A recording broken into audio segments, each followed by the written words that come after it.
Welcome to this session where it is to be taught how to make an engine.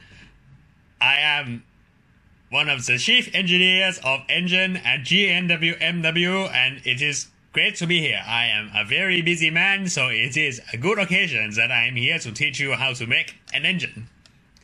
Now, it is not enough to know just to make engine for a car. One must know the different kinds of engine and their different application. In our way of Helvetia, we think about the application and the needs of the engine. So, as such, we need to know the basic engine first that everyone is pretty much used to, which is the inline 4 engine. But we can make inline engine, V engine, two of them. You can look at them as the same type, just different angles. See? The angles are different. But let's look at the inline engine first. The inline 4.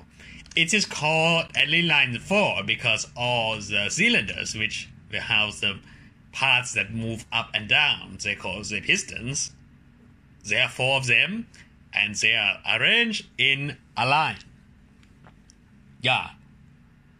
As such, this type of engine is used in most types of cars and is a very useful type of engine for many different types of cars, from family cars, utility cars, SUVs, vans, or even smaller sports cars.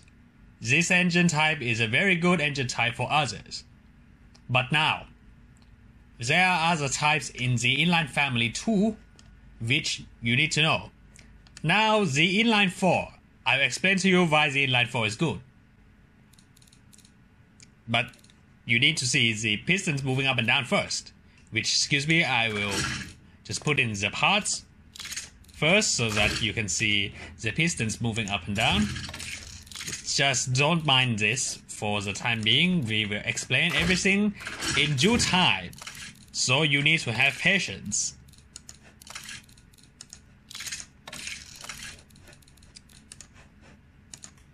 Okay. Now, you look inside. These are what are called pistons. When they move up and down with the fuel injected, and they force the pistons to move up and down each time. And now the pistons, they spin this really big spinning thing called the crankshaft. Then they send power to the gear, the axles, then drive the car through the wheels. Now, the inline 4 is a good type of engine because the primary forces are balanced. As in, you see the outer pistons, they move up and down together. And the inner ones, they move together. Which if only 2 of them exist, when they move up, they create a force going up. And it will create engine imbalance. As such, when these move up, the outer one move up, the inner 2 move down, creating a balance, and when the inner 2 move up, the outer move down, meaning they are balanced. This is called primary balance, which when the engine has primary balance, it is good. But that is not enough. The inline 4 has a problem with secondary imbalance, which means that in case of the inline 4, when the crank rotates 90 degrees, the pistons move down more than the middle. And when it moves up, when the crank is rotated 90 degrees this way, it doesn't move to the middle, less than the middle. This moving down faster and moving up slower creates secondary vibrations. Now, this will be absolutely no problem at all, and you may think that engines have to vibrate. It's normal. It's the life of the engine. It makes vibrations. It shakes. Correct in a basic term. But as the engine gets bigger, it will get too rough. As you can see, this is the smoothness. Okay? If the engine is about 2 liters, which is about the size, see, about 2000 cc, it's the size of the average medium-sized family car, the balance, the smoothness is okay. But if you make it too big, the smoothness is too low, and the engine will suffer from reliability problems. As such, an inline-4 is good for a smaller to smallish medium-sized engine. It is good. Now, with the inline-3, there is a problem that the primary balance is not good with the inline-3. As you can see, even with 1.9 cc, the balance is already, the smoothness is very bad. As such, inline-3 engines are usually very good for eco cars and smaller dimension engines. As such, will mostly be used in smaller eco cars and hatchbacks. Now, an inline-5. An inline-5 is smoother than the inline-4 because it has better balance, but it has rocking motions as well. So as such, there's problem with strange vibrations creating from the inline-5, which prevents the inline-5 from being too big. As such, it is quite big here. The smoothness is very bad, but still not too bad. But if you change it to an inline-4 with this size, very bad. However, an inline-6 has perfect primary and secondary balance. As such, you see this huge bump in smoothness. As such, if you make the engine very big, the smoothness is still acceptable due to the perfect primary and secondary balance of the inline-6. I won't explain too deeply, but when these two pistons move up, the primary balance are corrected by the inner 4 and also the secondary balance as well, which makes the inline-6 very good. Now, there must be something wrong because the inline-6 is not a perfect engine. As you can see, let's just reduce the size a bit to about 3 liters. Usually, 6-cylinder engines are about 3 liters, and they are very good for more high-performance action vehicles or vehicles requiring more power, heavier, bigger vehicles. See, most cars, the engine bay is not long enough to fit an inline-6. As such, most car makers in the distant past will try to go for V6, even though still now, as you can see, a V6 is much more compact than an inline-6, and this is when the V come in. Now the pistons are arranged in a V. Now the V engine has an advantage over the inline engine due to its compact size for the same cylinder, and also the rigidity of the engine. Due to the inline-6, it's long, and for the same materials, all materials and construction being equal, it's easier to bend and there could be problems. But the V is more rigid. Now, the V6 does have inherent problems too due to the smoothness. As you can see, the V6 in medium size like this, the smoothness is okay. But if you change it to inline-6, the smoothness is much better due to the perfect balance of the inline-6. Perfect primary and secondary balance of the inline-6.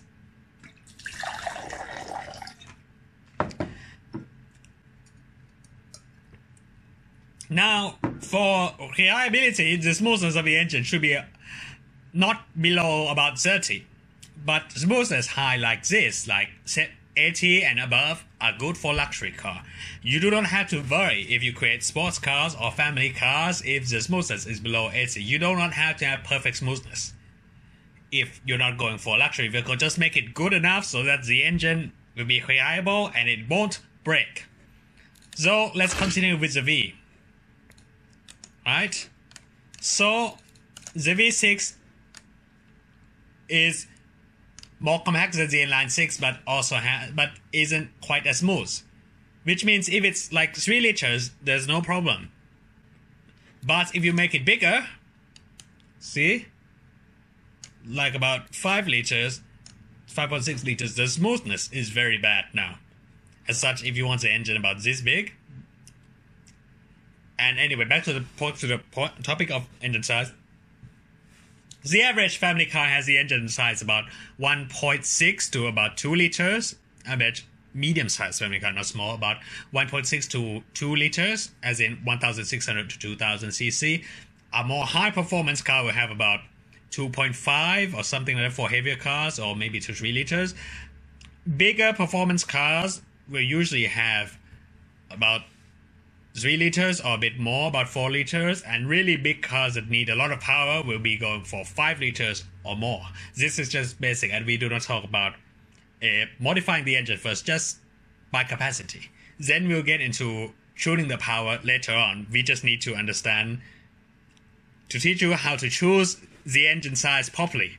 A big engine size has the disadvantage of being heavy, and it takes a lot of room, which means it cannot fit in most cars. And if you create just a big engine and you have a whole family of cars, maybe you can only use that engine for one car instead of all the cars inside the company, so you must choose carefully.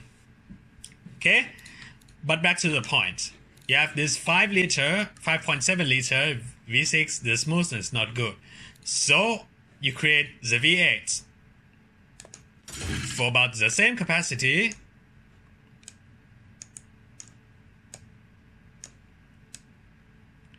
The smoothness is much better in the V8, but it's not perfect.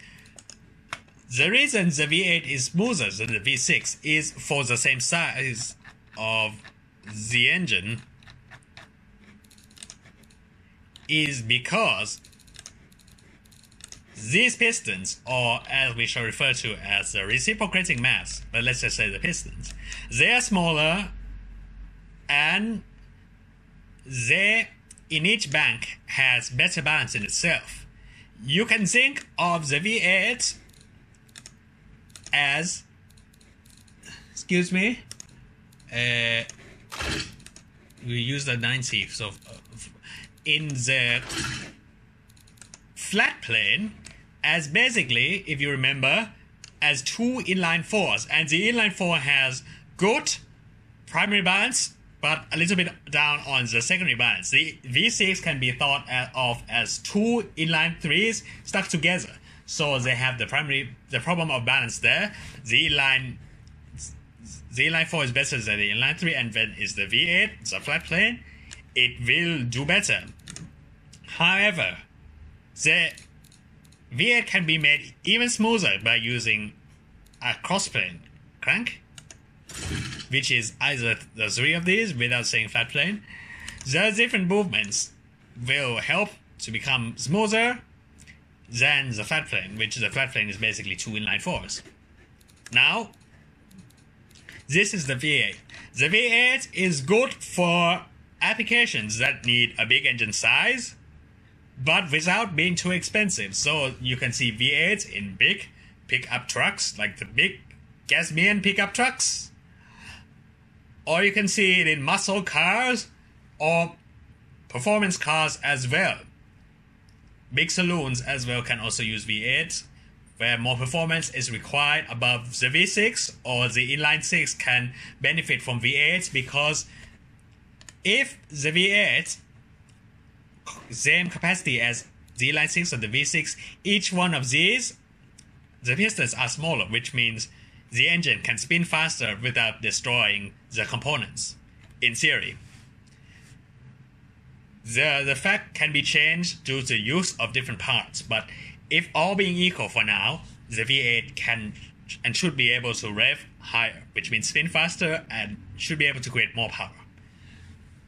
Now, the V8 is as long as the inline 4. which means it can fit into pretty much most cars in lengthwise if it is wide enough, because the V8 is a lot wider than the inline 4, being that the V8 90 degrees is wider than the V8 60. It depends on what you need, but the V8 90 gives better smoothness than the V8 60, and also the option in this game of using the flat plane crank. Now we move up to the V10. The V10 is longer than the V8 and can be looked upon as basically two inline 5s stuck together. The V10 has better smoothness than a V8, even though the engine here is bigger. Let me just make the engine about the same size. The V10 is smoother than the V8, and inline 5 has a bit of strange rocking motion, and the V10 is better than the inline 5, but some of that still stays. It's not perfect, basically. The balance of the V10 is not perfect, but it is better than that of the V8 and the i5. The V10, again, like comparing V6 to V8, is that each one of these is smaller than the V8, which means it can rev higher as well. All being equal, it can rev higher. But the problem with the V10 is it's long. Might not be able to fit into every car, especially the small compact cars. You probably might not be able to fit the V10. Okay, so another part of the V10 right now is it's expensive. Due to that there are many parts in the V10. The V10 will get expensive compared to the other. In the Gasmian school, the V8 is the biggest engine for common use. Anything bigger is rather exotic in terms of cars. But at GNW MW we use a variety of engines, so as such, I can teach you more about that. Next is the V12 engine. The V12 engine will only come in the V60 degree. V12 engine is looked upon as two inline 6s stuck together in a V with two cylinder banks. Each of the bank is basically an inline 6, and as we discussed before, the inline 6 is basically has perfect secondary balance and perfect primary balance. As you can see, look. See, inline 6, V12. And when these two banks already have perfect balance together, the smoothness of the V12 is very good. See, at 90 smoothness, it is incredibly good, and the V12 engine is incredibly smooth, which makes the V12 very good for use in luxury premium cars or hypercars, or very high performance cars that need a lot of power. Because, number one, the smoothness is good for luxury applications because of the comfort. Second, in high performance and large engine types, the smoothness is needed because the engine not being smooth can tear the engine apart. So if I'm trying to make the biggest V12 possible, the smoothness is still okay, you see? But if I change it to a V10, the smoothness is not good already, is marginal. But if it becomes a V8, much worse. The balance of the V12 allows it that you can make very large engines without making it unreliable, or in another case, you can use it to make very comfortable engine for luxury use. The inline 6 can also be used for that too, but the V12 is more suited for bigger engines, although the inline 6 can also do that. But the V12 will be more powerful than the inline 6 of the same size, all things being equal, due to the pistons being smaller. Now V12 is a very fantastic engine for that, but it does not come without downsides. Number one, it's long, just like the inline 6, it's long. Second, the V12 has many parts, as such it is very expensive. As I compare, the cost of the V12 here is 15,000 compared to V8. It's a lot less. V6 less. Sorry, V12. No, I read wrong. 1502.4. Yes.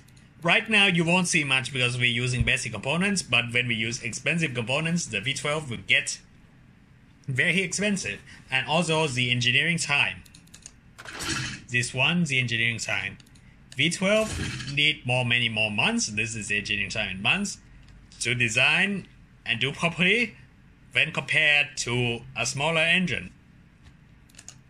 Even to an inline 6. Inline 6 is much simpler, so it's much better if you need the engine to come out quicker. But still, it will have very good balance, like all inline 6s do. But the V12 is basically two inline 6s together, and it's good for performance applications or applications requiring lots of comfort. Inline 6 also very good for comfort also, like I said, but not nearly as good as the V12. Okay, finally, the V16. The V16, as you can see, is a very long monster here. The teenagers were saying to me, long boy, long boy, long boy. Yeah, and so it is. The V16 is basically two inline 8s stuck together. The V16, all things being equal,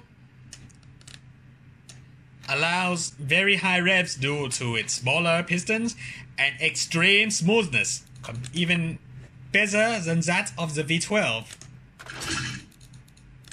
But as this time only marginally better. So the V16 allows for extreme smoothness and also lots of power due to all things being equal. But the downside of the V16 is it's so long, so heavy, so expensive, takes a lot of time to engineer. So that's it for most of the engines, and the Boxer engine is a good alternative to the inline engine as well, because the Boxer 4, although it has 4 pistons like the inline 4, it's smoother than the inline 4 because the moments oppose each other and creates better balance than the inline 4, but there is a problem. The inline 4 only has one of these. If you choose one, it's called a camshaft. It moves these valves so that you let the good air in, the air from the outside in, then ignites. Then this valve open to let the bad air out. In the inside engine, you have only one, which makes it cheaper to engineer and design and to make. In the Boxer engine, you have 2. More expensive, more complexity, more engineering time. Yeah. But the Boxer engine also has another advantage because the engine is so low and so flat.